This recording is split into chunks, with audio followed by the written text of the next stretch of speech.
الحمد لله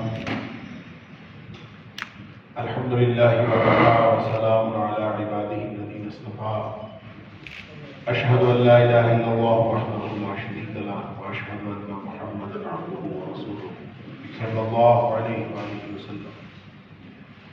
اللهم صل على محمد وعلى آل محمد كما صليت على إبراهيم وعلى آل إبراهيم إنك حميد مجيد. اللهم بارك على محمد وعلى آل محمد كما باركت على إبراهيم وعلى آل إبراهيم إنك حميد مجيد. أما بعد، عن أبي هريرة رضي الله تعالى عنه قال قال رسول الله صلى الله عليه وسلم: من غشنا فليس منا، أو قال: من غش فليس مني، أو قال: من غش فليس منا، أو كما قال رسول الله صلى الله عليه وسلم. رواه مسلم. حضرت ابو ہریرہ رضی اللہ تعالیٰ عنہ روایت کرتے ہیں کہ نبی اکرم صلی اللہ علیہ وسلم نے فرمایا: جس شخص نے دھوکہ کیا وہ ہم میں سے نہیں، یا جس شخص نے ہم سے دھوکہ کیا وہ ہم میں سے نہیں، یا آپ نے فرمایا کہ جس شخص نے دھوکہ کیا وہ میری امت میں سے نہیں۔ اس حدیث کو دیگر محدثین کے ساتھ امام مسلم نے بھی روایت کیا ہے، اور اس کا شان ورود یہ ہے کہ نبی اکرم صلی اللہ علیہ وسلم ایک دن بازار میں تشریف لے جا رہے تھے کہ آپ نے کسی غلہ بیچنے والے کو دیکھا اور اس کے غلے کو، اس کے مال کو دیکھتے ہوئے آپ نے اس میں ہاتھ مارا، تو آپ کا ہاتھ گیلا ہو گیا، اوپر سے خشک تھا، اندر سے گیلا۔ اس موقع پر آپ نے فرمایا کہ یہ کیا ہے؟ پھر آپ نے فرمایا: من غشنا فلیس منا، جو ہم سے دھوکہ کرتا ہے نا وہ ہم میں سے نہیں۔ اس طرح کی بہت ساری جو نبی اکرم صلی اللہ علیہ وسلم کے فرامین ہیں، جس میں آپ نے فرمایا فلیس منی یا فلیس منا، یہ ایک اتنی بڑی وعید ہے نبی کریم صلی اللہ علیہ وسلم کے فرامین کے کہ اس سے بڑی وعید اور کوئی نہیں نظر آتی، کہ جس میں آپ بالکل لا تعلقی کا اعلان کر دیں کہ میرا اس سے تعلق ہی کوئی نہیں، یا اس شخص کا میری امت سے کوئی تعلق نہیں۔ اگرچہ اس پر محدثین نے بہت طویل بحث کی ہے کہ کیا وہ شخص واقعتاً امت سے خارج ہو جاتا ہے، نبی کریم صلی اللہ علیہ وسلم کے ان فرامین کی مخالفت جس پر آپ نے یہ وعید سنائی ہو کہ فلیس منی یا فلیس منا، تو کیا وہ شخص یا اس کا وہ عمل جو وہ کرتا ہے وہ خروج از امت کا باعث بنتا ہے کہ نہیں؟ تو اس میں صحیح بات یہ ہے کہ وہ امت سے خارج ہوتا ہو یا نہ، لیکن ایک بات تو ہے کہ نبی اکرم صلی اللہ علیہ وسلم نے اس سے بڑی وعید کوئی اور فرمائی نہیں ہے۔ یہ بہت بڑی وعید ہے، اگر صرف وعید کے لیے بھی آپ نے فرمایا۔ غش کا معنی ہم کرتے ہیں ملاوٹ۔ بچپن سے ہم من غش فلیس منا کتابوں میں جس نے ملاوٹ کی وہ ہم میں سے نہیں۔ در حقیقت ملاوٹ بھی ایک دھوکہ ہوتا ہے۔ اصل میں غش کا معنی خدیعہ یا خدا یا خداع، دھوکہ۔ اور دھوکہ جب کسی کو انسان دیتا ہے تو وہ دو طرح سے ہوتا ہے۔ بعض اوقات انسان جھوٹ بول کے دھوکہ دیتا ہے اور بعض اوقات سچ بول کے دھوکہ دیتا ہے۔ ہم سب نبی اکرم صلی اللہ علیہ وسلم کے ماننے والے، اور قرآن نے ایک بڑی صحیح بات کہی اور اتنی سیدھی بات کہی کہ جو ہر شخص کی سمجھ میں آ جانے والی بات۔ فرمایا: یا ایھا الذین آمنوا اتقوا اللہ قولوا قولا سدیدا،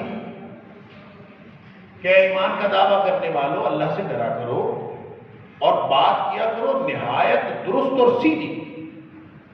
یعنی اس کا مطلب یہ ہے کہ ہر سچی بات سیدھی نہیں ہو، ہر سچی بات سیدھی نہیں ہوتی، سچی بات بھی ٹیڑھی ہو سکتی ہے۔ سیدھی بات وہ ہوتی ہے دیکھیں عربی میں سہم سدید کہتے ہیں کہ تیر کا جو راستہ ہے وہ جب تیر ایک جگہ سے دوسری جگہ جا کے پہنچتا ہے تو کبھی ایسا نہیں ہوتا کہ تیر راستے میں پہلے تھوڑا سا ادھر ہو جائے پھر واپس اپنی جگہ پہ آ جائے، یا تھوڑا سا راستہ یوں بدل لے ادھر آ جائے، ایسا تو نہیں ہو سکتا. تیر کا راستہ بالکل سیدھا ہوتا ہے. لہذا سدید وہ ہوتا ہے کہ جو آپ بات کریں اس کا ابلاغ بھی، اس کی کمیونیکیشن بھی بالکل وہی ہو جو کمیونیکیشن ہو رہی ہے، وہی اگر کہنے والے کے دل میں ہے تو وہ سدید ہے.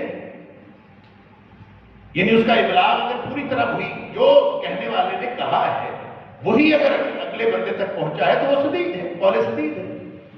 اور اگر جو کہا ہے وہ کچھ اور ہے اور جو پہنچا ہے وہ کچھ اور ہے، تو یہ کہنا کہ میں نے تو سچ بولا ہے یہ کافی نہیں ہے، آپ نے دھوکہ دیا ہے. آپ نے غش، ملاوٹ اور دھوکہ، اس کے لیے عربی میں ایک لفظ المکر بھی آتا ہے کہ یہ خاص طور پر دیکھیں نبی پاک صلی اللہ علیہ وسلم نے یہ بات جو ارشاد فرمائی کاروباری لوگوں کے بارے میں ہے اور مارکیٹ کا معاملہ ہے. میں چونکہ چیمبر میں گفتگو کر رہا ہوں، دل میرا بھی تھا کہ اصولی سی بات سیرت میں کر کے ربیع الاول کی مناسبت سے بات کر جائیں، لیکن میرا خیال یہ ہے کہ ہم اگر کاروباری لوگ ہیں تو ہمیں نبی اکرم صلی اللہ علیہ وسلم کے وہ فرامین جو ہمارے متعلق ہیں ان کی طرف توجہ کرنی چاہیے اور اس پر عمل کرنا چاہیے. لہذا آپ اگر جھوٹ بولتے ہیں، میں اور آپ، ہم میں سے کوئی شخص جھوٹ بولتا ہے تو جھوٹ تو ویسے ہی ایمان کے منافی ہے. مومن کبھی جھوٹا نہیں ہوتا. اگر کسی شخص کی زندگی میں جھوٹ ہے تو وہ سمجھ لے کہ اس کی زندگی میں ایمان کوئی نہیں. جو مومن ہے وہ جھوٹا نہیں ہے، جو جھوٹا ہے وہ مومن نہیں. اور اس کے بارے میں نبی کریم صلی اللہ علیہ وسلم بہت وضاحت کے ساتھ فرمایا. جب صحابی نے پوچھا تھا ایکون المومن جوان، کیا مومن جو ہے وہ بزدل ہو سکتا ہے؟ ایکون المومن بخیلا، کیا کنجوس ہو سکتا ہے؟ اب ہو سکتا ہے. آدمی کے اندر دیکھیں اللہ تعالیٰ نے بنایا کسی کی طبیعت کیسی، کسی کی طبیعت کیسی. بخیل ہو سکتا ہے، فرمایا ہو سکتا ہے. بزدل ہو سکتا ہے، فرمایا ہو سکتا ہے. اللہ اکبر. تو ساتھ اس نے پوچھ لیا ہے کہ وہ مومن کذابا، کیا مومن جھوٹا بھی ہو سکتا ہے؟ فرمایا لا، مومن جھوٹا نہیں ہو سکتا.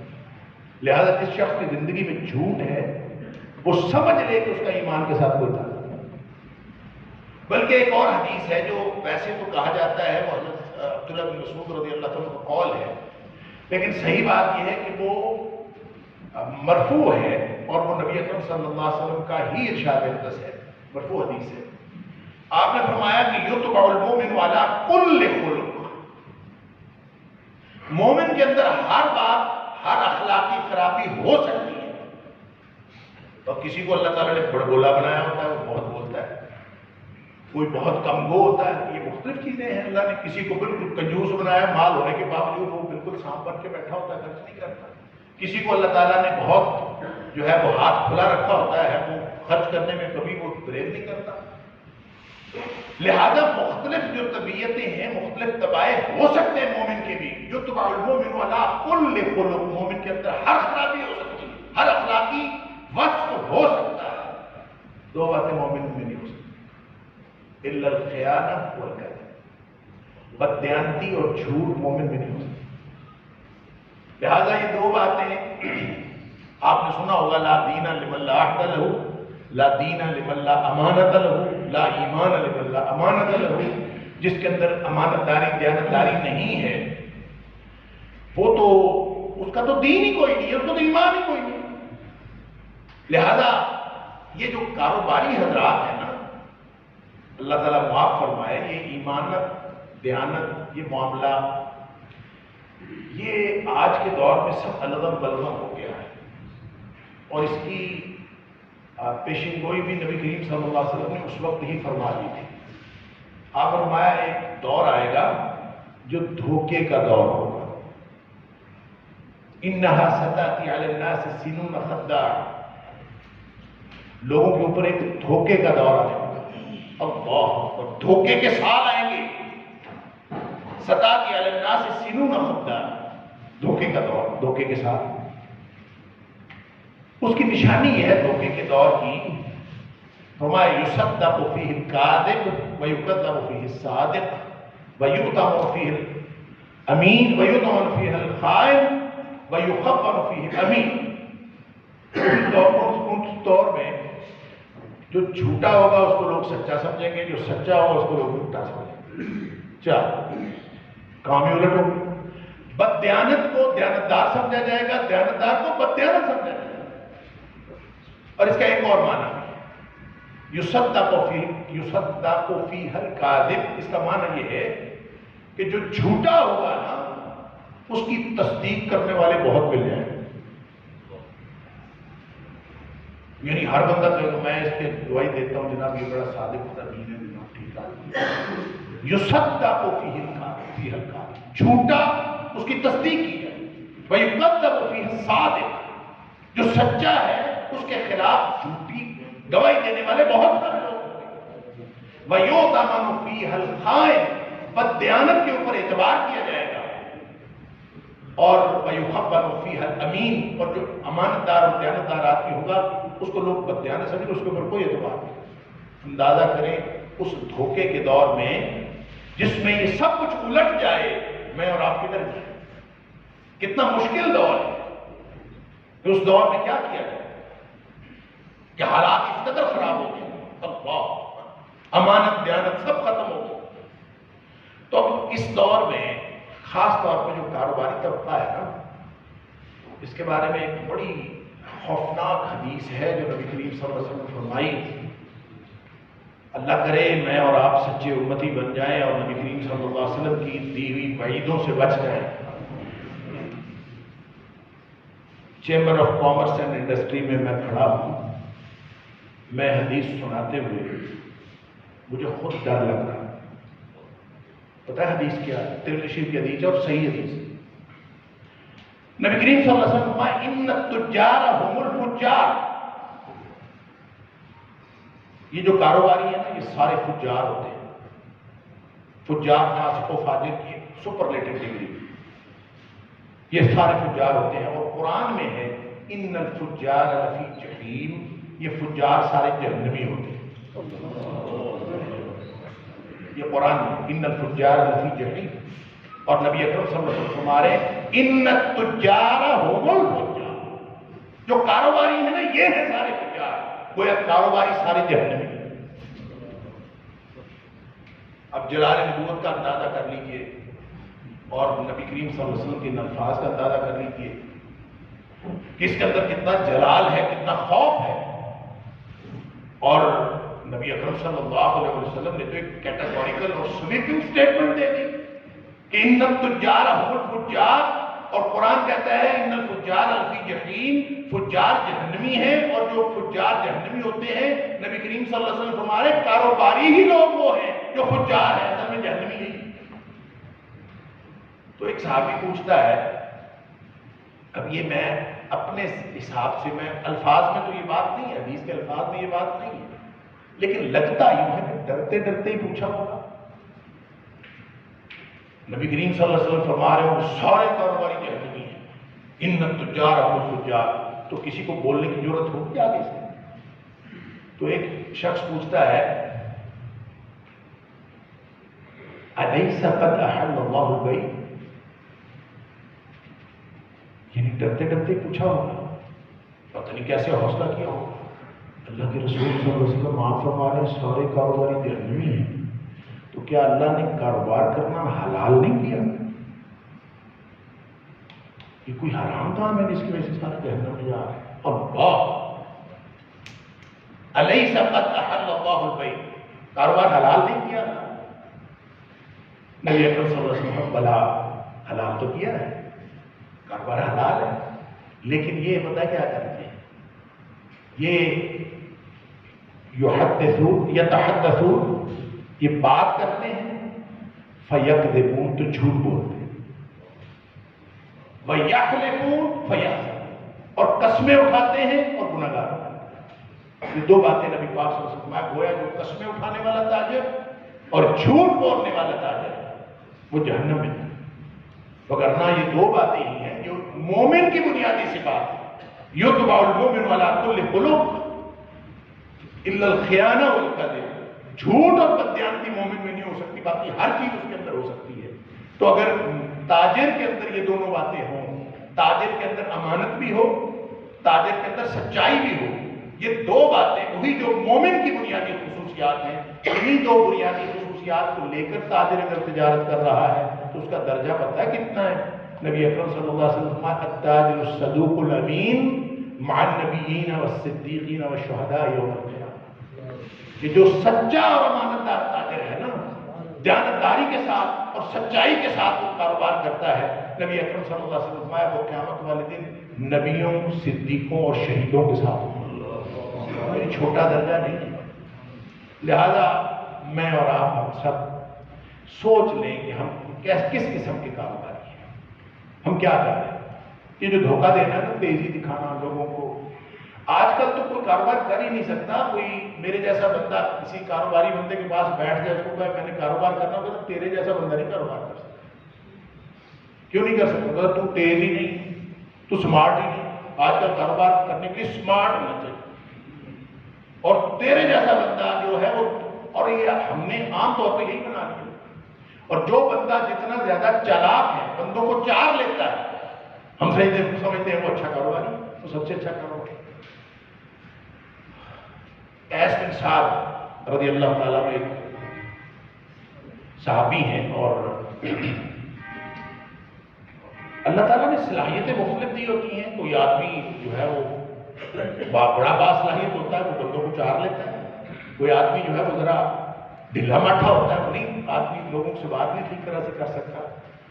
تو لگتا ہی ہوا ہے کہ قیس بن سعد کو اللہ نے بہت صلاحیت دی ہوئی تھی کہ وہ لوگوں کو، وہ باتوں باتوں میں لوگوں کو گھما سکتے تھے.